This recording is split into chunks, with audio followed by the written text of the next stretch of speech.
കോഴിക്കോട് താമരശ്ശേരിയിൽ 15 ഗ്രാം MDMA-യുമായി യുവാക്കൾ പിടിയിൽ. കോടഞ്ചേരി സ്വദേശികളായ സനൂപ്, സാജൻ, MP, ആൽവിൻ എന്നിവരാണ് പിടിയിലായത്. ഓട്ടോറിക്ഷയിൽ സഞ്ചരിച്ച് MDMA വിൽക്കുന്നവരാണ് പിടിയിലായത്.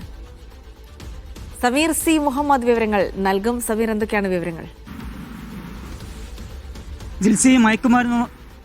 ജിൽസി മയക്കുമരുന്ന് മാഫിയ സംഘത്തെ അമർച്ച ചെയ്യുക എന്നുള്ള ലക്ഷ്യത്തോടെ പോലീസിന്റെ ഓപ്പറേഷൻ തൂഫാൻ തുടരുകയാണ്. ഇതിന്റെ ഭാഗമായുള്ള പരിശോധനകളിലാണ് 2 യുവാക്കൾ പിടിയിലായിരിക്കുന്നത്. കോടഞ്ചേരി സ്വദേശിയായിട്ടുള്ള സനൂപ്, സാജൻ അതുപോലെ ആൽവിൻ എന്നിവരാണ് പിടിയിലായിരിക്കുന്നത്. യുവാക്കളിൽ നിന്ന് 15.32 ഗ്രാം MDMA കണ്ടെടുത്തിട്ടുമുണ്ട്. ബംഗളൂരുവിൽ നിന്ന് MDMA കൊണ്ടുവരികയും കോഴിക്കോട് ജില്ലയിലെ വിവിധയിടങ്ങളിൽ ചെറിയ രീതിയിൽ, അതായത് ചില്ലറ വിൽപ്പന നടത്തുകയും ചെയ്യുന്നവരാണ് ഈ പ്രതികൾ എന്നാണ് പോലീസ് വ്യക്തമാക്കിയിരിക്കുന്നത്. പ്രധാനമായും അടിവാരം, ഈങ്ങാപ്പുഴ, താമരശ്ശേരി മേഖലകൾ കേന്ദ്രീകരിച്ചുകൊണ്ട് വിൽപ്പന നടത്തുന്നവരാണ് ഈ പ്രതികൾ.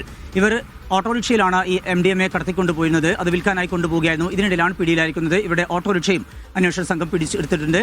താമരശ്ശേരി പോലീസും അതുപോലെ തന്നെ ഡാൻസ് ഓഫ് സംഘം നടത്തിയിട്ടുള്ള അടിവാരത്തെ പരിശോധനയിലാണ് ഈ പ്രതികൾ പിടിയിലായിരിക്കുന്നത്.